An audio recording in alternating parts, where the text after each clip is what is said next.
Mesdames et messieurs, bonjour et bienvenue à ce webinaire organisé par Casablanca Finance City pour vous présenter la réforme de son cadre législatif et réglementaire.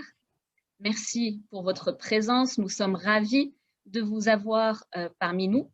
Laissons quelques tout petits instants, si vous le permettez, à notre audience pour se connecter. Je vois que nos membres arrivent au fur et à mesure. Bienvenue Hicham Hassouni, bienvenue Ali, Hind Haddaj, Jean-Baptiste, bienvenue, merci d'être là. Uthman, Siham. Une fois connectés, mettez-nous un petit bonjour sur le chat, ça fait toujours plaisir. Dites-nous quelle entreprise est présente parmi nous aujourd'hui, quel est votre secteur d'activité. Dites-nous si vous êtes de retour au bureau, si vous êtes toujours en télétravail. Peut-être que vous êtes à la tour CFC First. Auquel cas, dites-le nous, ça va vous dire bonjour. Bonjour Liang. Merci d'être là. Prenons quelques instants pour que nos membres nous rejoignent. Bonjour Jalil. Merci à tous pour votre présence parmi nous aujourd'hui. Je suis Manal Bernossi, j'aurai le plaisir de modérer cette session et pour la toute première fois, j'ai l'ensemble des directeurs de Casablanca Finance City Authority à mes côtés. Nous sommes mobilisés tous ensemble ce matin pour nos membres francophones et demain matin pour nos membres anglophones. So it's going to be tomorrow morning for our English speaking members. I see some of them connected. So we're going to be back tomorrow with the same content in English. Merci à tous nos membres francophones d'être là aujourd'hui. Comme je le disais, toute l'équipe CFC est mobilisée ce matin et pour cause. Le sujet est très important. Il s'agit du nouveau cadre légal et réglementaire qui régit les entreprises qui ont le statut CFC. Nous serons là ce matin pour répondre à l'ensemble de vos questions. Alors, voilà comment va se passer cette session. Nous passerons 1h15 ensemble. Cette session prendra fin à 11h15, de manière à pouvoir honorer vos engagements. Nous allons commencer par vous diffuser une courte vidéo explicative qui vous donnera un aperçu global sur la réforme. Ensuite, j'aurai le plaisir de vous présenter à tour de rôle chacun des directeurs qui reviendront plus en détail sur les 4 volets de cette réforme. Et nous ouvrirons à la fin une séance de questions-réponses pour répondre à l'ensemble de vos interrogations. Avant de démarrer, j'aimerais donner un aperçu très rapide à notre audience de la plateforme Zoom que nous utilisons aujourd'hui. C'est une occasion unique d'interagir et clarifier toutes les questions que vous avez au sujet du cadre CFC. En bas de l'écran, vous le voyez, un ensemble de fonctionnalités offertes par Zoom. La plus importante, je dirais, c'est la Q&A box. C'est ici que nous vous invitons à saisir chacune de vos questions afin qu'on puisse toutes les traiter. Si ce n'est pas durant cette session, vu le nombre d'entreprises qui ont le statut CFC, ce sera à coup sûr dans les tout prochains jours par email. Je vous encourage à saisir vraiment toutes vos questions à tout moment du webinaire, au fur et à mesure que la question vous vient. N'hésitez pas aussi à réagir et interagir sur la chat box que vous trouverez juste à côté de la Q&A box. Même si on ne peut pas se voir, croyez-moi, il y a toute une équipe mobilisée ici derrière et nous lisons chacun de vos commentaires. Voilà, nous en avons fini avec les préparatifs. Ce programme est enregistré. Il sera disponible en replay. Vous pouvez simplement taguer le QR code que vous voyez à l'écran et cela vous mènera à notre chaîne YouTube où vous pourrez accéder au replay une fois qu'il aura été uploadé. Il est temps pour nous de démarrer. Je vous laisse donc avec une courte vidéo explicative et nous revenons juste après. À tout de suite.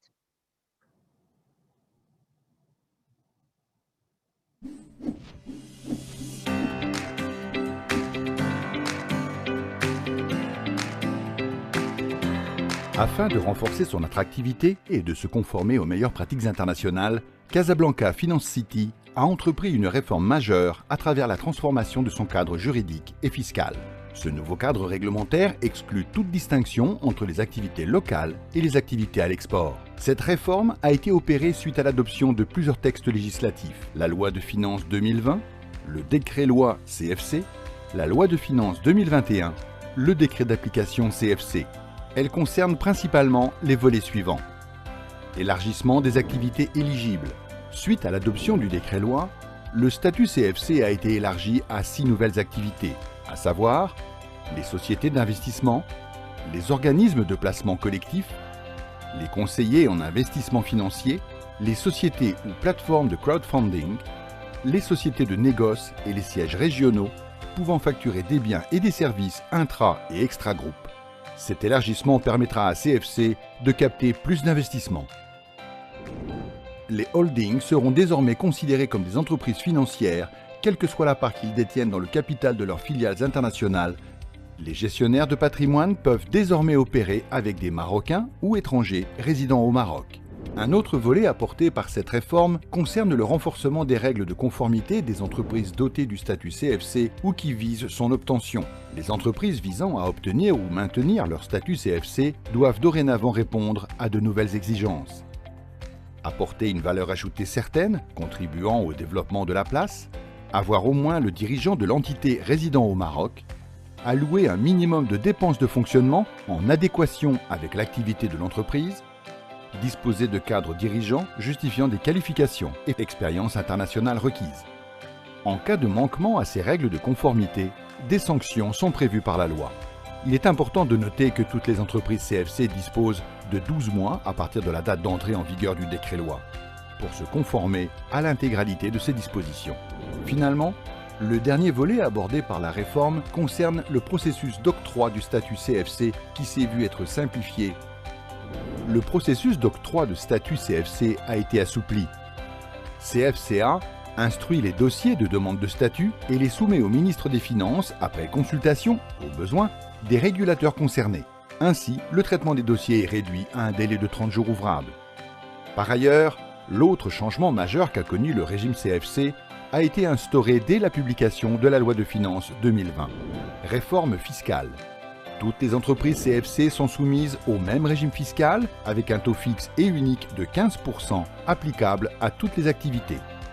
En ce nouveau régime, un IS de 15% est appliqué pour toutes les activités locales et à l'export après l'exonération quinquennale sur le résultat fiscal, qui s'ajoute à l'exonération de l'IS retenu à la source sur les dividendes distribués aux résidents et non-résidents. Les membres CFC qui bénéficiaient de l'ancien régime fiscal ont jusqu'au 31 décembre 2022 pour basculer vers ce nouveau régime. Toutes ces dispositions et nouvelles pratiques contribueront à améliorer l'offre de Casablanca Finance City et à consolider son rôle de hub financier de référence en Afrique.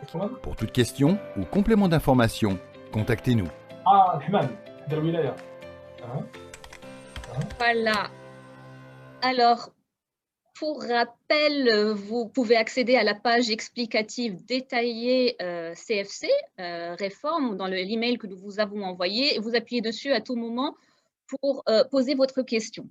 Sans plus tarder, je me tourne vers toi, Lamia Merzouki, directrice générale adjointe de CFC.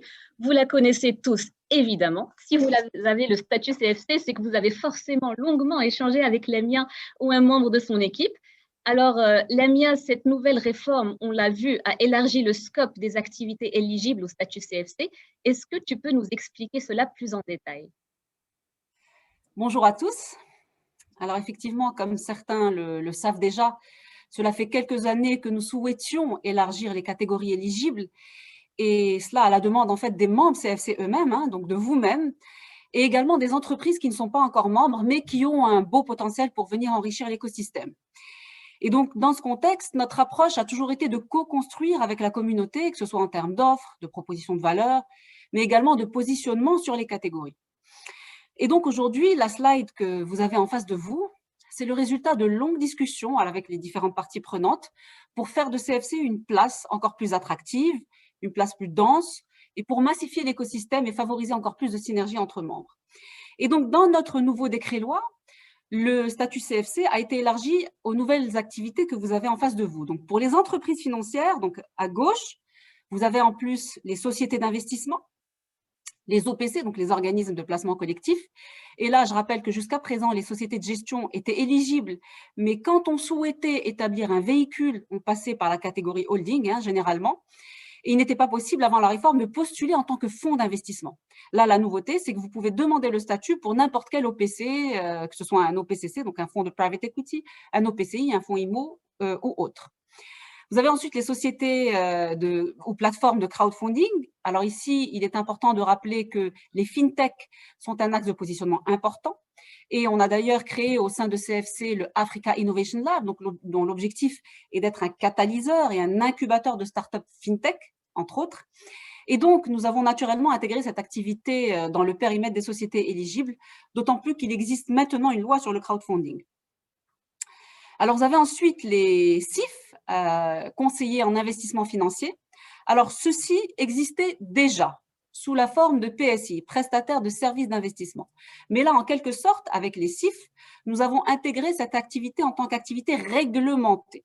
Et donc, ils devront obéir maintenant aux exigences de la MMC en termes de compliance, en termes d'habilitation des professionnels de la finance et ainsi de suite.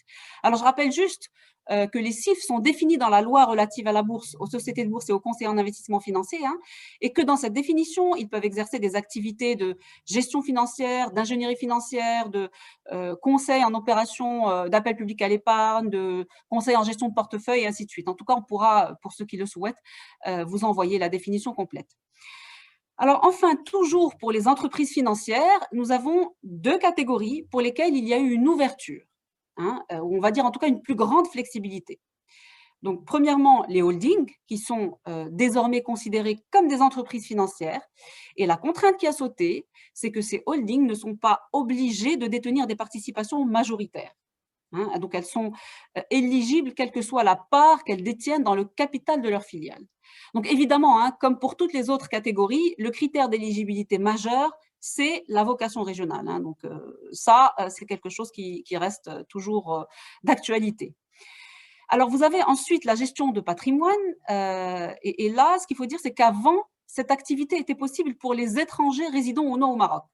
Et depuis la réforme, en fait, la gestion de patrimoine peut se faire avec toutes les personnes physiques. Donc l'ouverture est totale. Maintenant, s'agissant des entreprises non financières, c'est la colonne de droite, le premier changement concerne un changement d'appellation. Donc, on passe de prestataire de services professionnels à tout simplement PSA, donc prestataire de services auxiliaires. Le deuxième changement concerne les sièges régionaux. Donc, les sièges régionaux qui sont basés à CFC peuvent désormais facturer des biens et des services intra- et extra-groupe. Donc, ce qu'on ouvre là, c'est la facturation des biens et la facturation aux tiers qui n'existaient pas auparavant. Et en termes d'appellation, ils deviennent ce qu'on appelle des prestataires de services techniques et administratifs. Le troisième changement, c'est carrément la création d'une nouvelle catégorie, donc le négoce, parce qu'on a eu pas mal d'expressions d'intérêt dans ce sens. Et Casa Finance City pourrait tout à fait se positionner en tant que hub sur l'Afrique dans cette catégorie. Et donc, elle est définie ici, cette catégorie de négoce est définie, là je reprends en fait ce qui a écrit texto au niveau de la loi, c'est l'achat et la vente de marchandises pour le compte de tiers avec au moins l'une des activités suivantes, donc l'achat de matériaux ou de produits pour la revente et les services liés au commerce, y compris le réseautage, la logistique, le stockage, le transit et les conseils commerciaux. Et donc, avec toutes ces ouvertures, l'objectif de cette réforme, c'est vraiment de créer un environnement de croissance et d'amélioration de la performance pour les membres. Et j'en définis pour ma part. Super, merci beaucoup Lamia. Merci Lamia. Je me tourne vers toi Hicham maintenant. Tu es secrétaire général de CFC. Tu pilotes notamment l'activité compliance de CFC Authority. La loi indique clairement de nouvelles exigences pour les entreprises CFC qui viennent compléter, bien entendu, certaines exigences qui existaient déjà. Est-ce que tu peux nous détailler cela un peu plus, s'il te plaît? Merci Manal. Bonjour tout le monde. Déjà ravi de vous avoir en ligne, à défaut de vous avoir physiquement, et d'échanger avec vous. Nous sommes heureux de pouvoir vous apporter les éclaircissements nécessaires suite à l'entrée en vigueur de la nouvelle réglementation. La nouvelle réglementation met le paquet sur la partie, j'allais dire, règles de conformité, en étant déjà nous-mêmes soucieux dès le départ d'avoir les meilleurs standards internationaux. Nous avons renforcé, il y a toujours une mise à jour et une mise à niveau de ces standards internationaux, les meilleures pratiques, et on les a renforcés à travers la loi, décret-loi et son décret d'application. Ce que nous souhaitons via nos membres qui sont avec nous, c'est que ces membres apportent de la valeur ajoutée pour le développement de la place.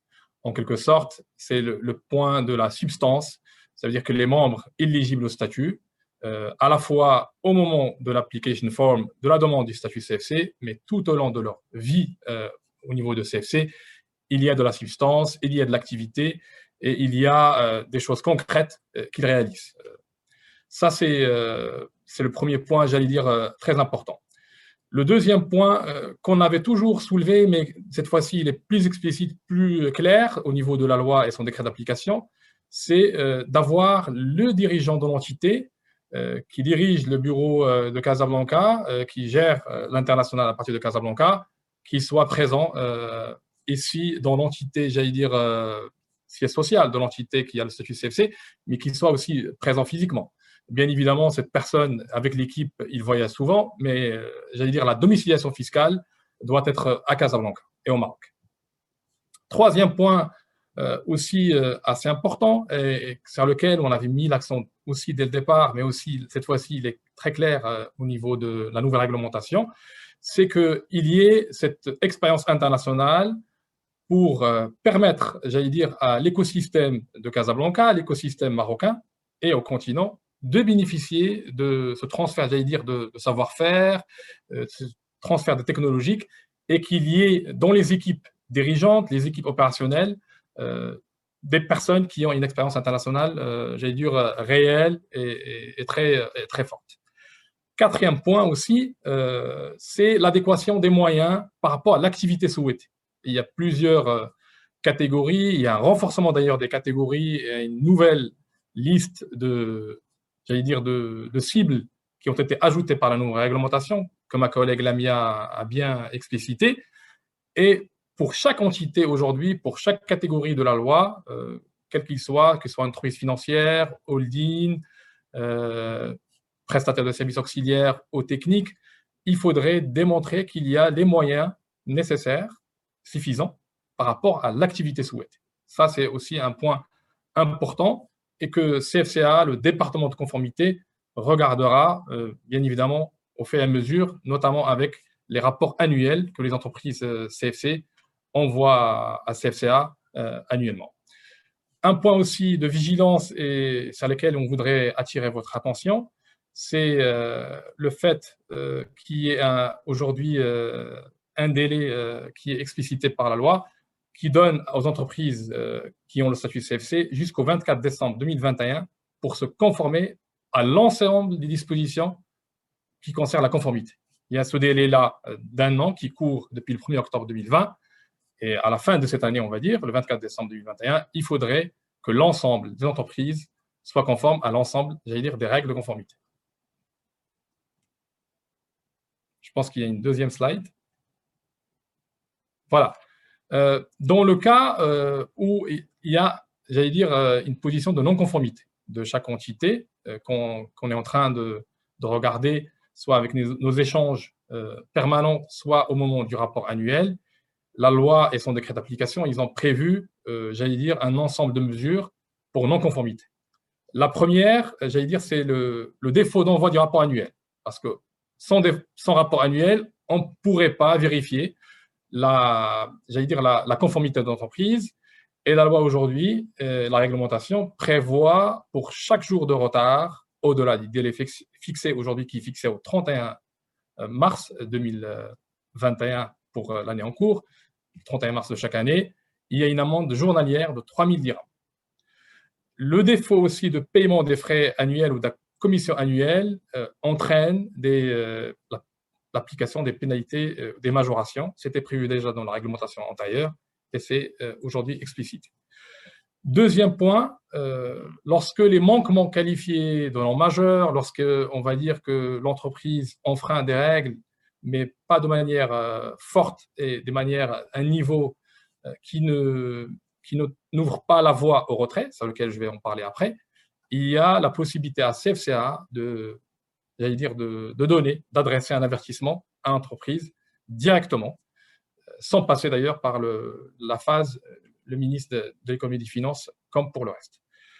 La défaut aussi de régularisation que donne le CFCA, nous donnant, en cas de non-conformité, un avertissement, nous donnant un délai pour se conformer, et si jamais ce délai-là n'est pas respecté par l'entreprise, il y a la possibilité que la loi a ouvert de suspendre pour 12 mois le statut CFC. Ça veut dire que pendant 12 mois, le statut il est gelé avec les avantages y afférents, ou le statut peut être retiré, qui est prévu d'ailleurs par la loi. C'était le cas avant. Mais aujourd'hui, comme le mécanisme a été allégé, dans le cas d'un manquement grave, dans le cas d'un avertissement qui se répète au cours des 5 dernières années, le CFCA propose à l'autorité chargée des finances le retrait du statut. Aussi, cette étape, maximale est aujourd'hui possible pour qu'on le fasse si, comme j'ai dit, il y a l'avertissement qui est répété au bout d'une période de 5 années. C'est-à-dire qu'il y a un avertissement et il y a, au bout de 5 ans, la même répétition de cette erreur ou de ce manquement de non-conformité de l'entreprise. Voilà. Après, s'il y a des échanges dans la chat ou tout à l'heure dans les Q&A, je répondrai avec plaisir. Merci, Manal. Merci beaucoup, Hicham. C'est très clair, en effet. Je vous invite encore une fois vraiment à profiter de cette occasion pour saisir l'ensemble de vos questions, à tous mobiliser cette matinée pour accueillir, recueillir et nous nous engageons à répondre à l'ensemble de vos questions. Donc, n'hésitez surtout pas à les saisir dans la Q&A box. Et nous aurons plein de temps tout à l'heure, juste après les deux volets importants aussi, parce que nous souhaitions vous donner une vision globale pour les adresser. Merci encore, Hicham. Il est temps pour nous de passer maintenant à un autre volet majeur, qui est la réforme fiscale du régime CFC. Je me tourne vers toi, Mohamed Rachid. Tu es directeur du secteur financier et des affaires institutionnelles. Tu as beaucoup travaillé sur ce sujet et sur l'ensemble de la réforme d'ailleurs. Est-ce que tu peux nous clarifier un petit peu les principaux changements de ce volet fiscal? Merci.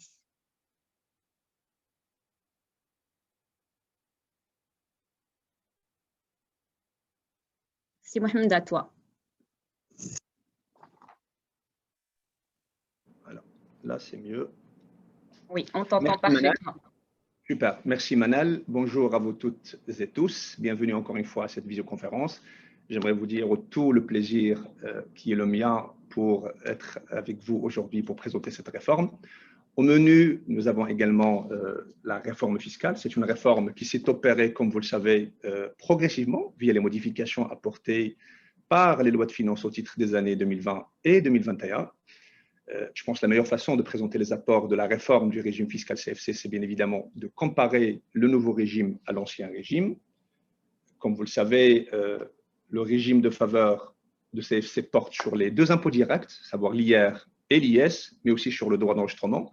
Pour l'IR, rien n'a changé dans le nouveau régime. Les salariés bénéficient toujours d'une flat tax attractive puisque le taux est réduit à 20% pendant les 10 premières années à compter de la date de prise de fonction. Je m'excuse d'être parfois très précis parce que je saisis au passage l'occasion de répondre à certaines questions qui m'ont été posées via la boîte qui a été mise à votre disposition à cet effet. Pour les droits d'enregistrement, rien n'a changé. Les entreprises bénéficient toujours de l'exonération aussi bien pour les actes de constitution que pour ceux d'augmentation de capital. Mais pour l'IS, il y a aujourd'hui un nouveau régime qui, au-delà de son attractivité, et se caractérise par sa simplicité, sa lisibilité, par sa stabilité et surtout par sa conformité aux meilleurs standards à l'international en matière de bonne gouvernance fiscale, en l'occurrence ceux de l'OCDE et de l'Union européenne. Alors d'abord, la simplicité et la lisibilité.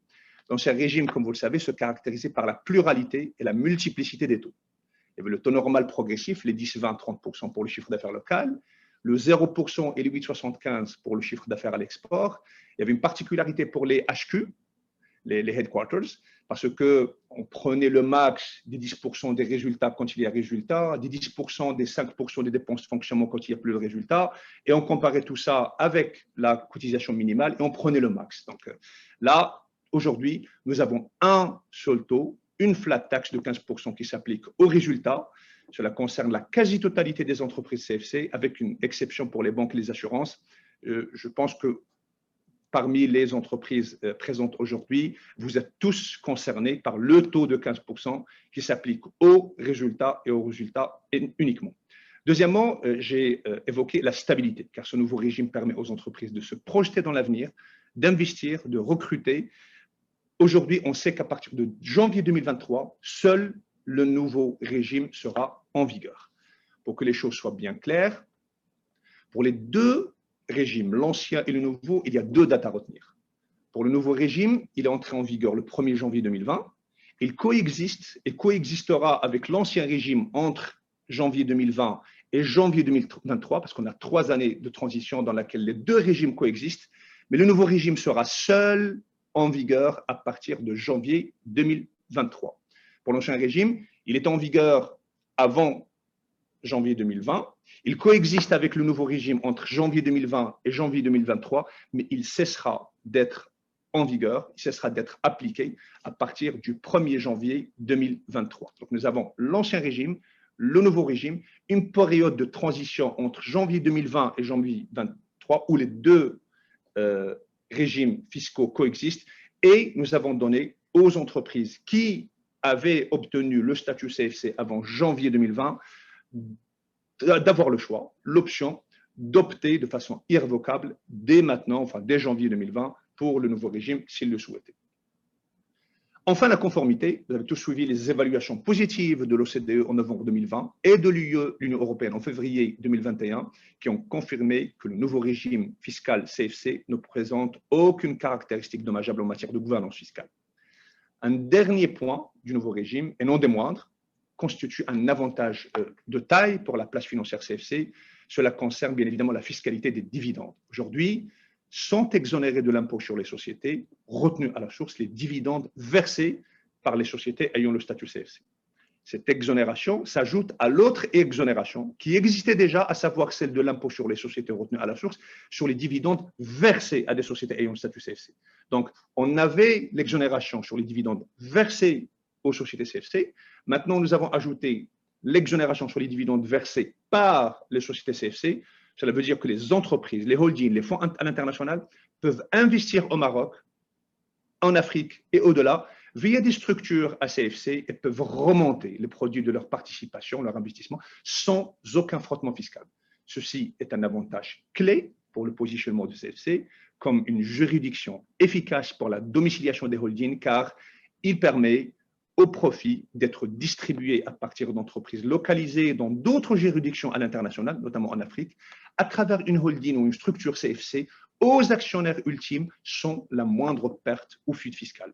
C'est très rare parmi les juridictions ayant une fiscalité développée et même parmi des juridictions très connues pour être des juridictions de domiciliation de holding comme les Pays-Bas, Luxembourg, Irlande et j'en passe. Surtout que pour le nouveau régime CFC, nous n'avons ni conditions sur le taux de participation, ni conditions sur la durée de détention de la participation. Vous savez très bien qu'à l'international, notamment les Pays-Bas, Luxembourg ou l'autre, quand vous bénéficiez d'une exonération de la retenue à la source sur les dividendes, c'est en général conditionné par une durée de détention. Il faut détenir la participation 1 an, 2 ans, voire même 5 ans. Et il y a une condition pour que la participation soit au moins 5%, 10% ou plus selon les juridictions. Voilà, je vous remercie et je reste à votre disposition pour répondre à toutes vos questions.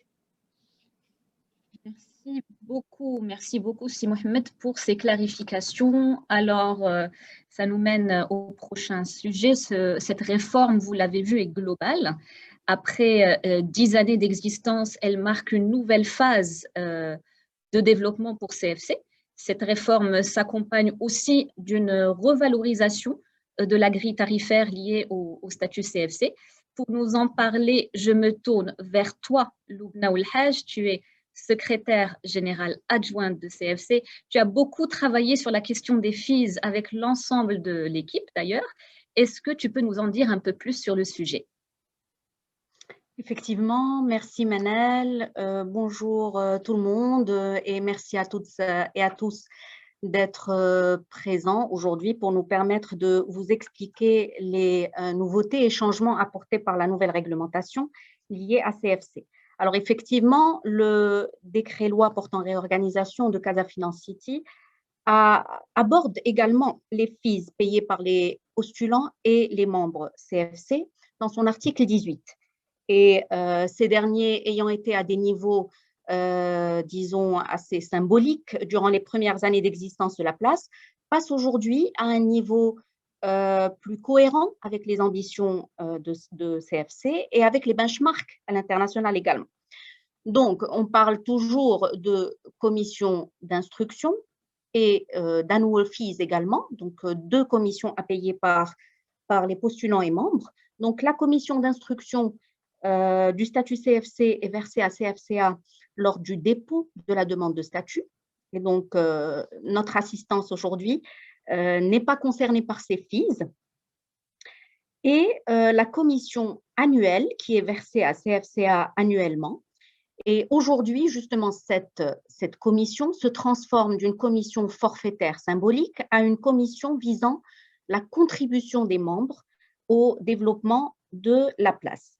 Donc, cette commission est calculée par catégorie d'entreprise et intègre 2 variables, la commission liée à l'activité et la commission liée à l'effectif. Donc, je m'explique. La commission liée à l'activité, elle entre en vigueur à partir du 1er janvier 2022, donc l'année prochaine, pour les membres existants. Mais on va l'expliquer quand même. Donc, son calcul tient compte du niveau de chiffre d'affaires réalisé par le membre durant l'exercice précédant l'année de facturation de la commission et la part de l'activité à l'international dans ce dernier. Bien sûr, compte tenu de l'importance de la vocation régionale et africaine dans l'ADN même de CFC. Donc, le niveau des fees liés à l'activité va diminuer lorsque la part du chiffre d'affaires international va augmenter. Je vais donner un exemple. Donc, cette commission va s'élever à 80 000 dirhams hors taxes annuelles pour un membre PSA, donc prestataire de services auxiliaires, réalisant 9 millions de dirhams de chiffre d'affaires et 70% de ce dernier à l'international.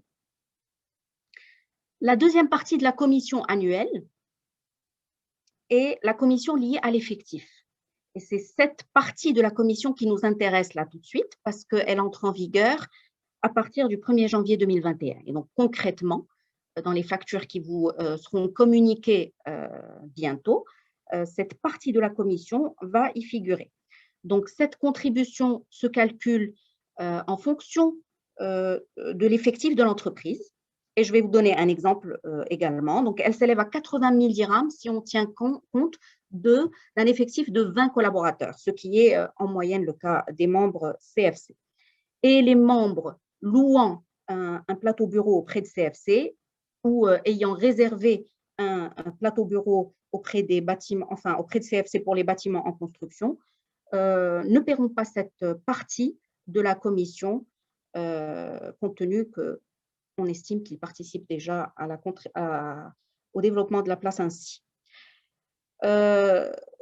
Vu que ce sont des calculs qui dépendent du niveau d'activité du membre et de l'effectif de chaque membre, je vous invite donc pour des simulations en one-to-one de prendre attache avec les équipes CFCA qui se feront un plaisir de vous expliquer et de vous donner les chiffres relatifs à votre entreprise. Je vous remercie et reste à votre disposition pour répondre à vos questions. Merci beaucoup Loubna. Effectivement, toute l'équipe est mobilisée pour répondre à l'ensemble des questions. Nous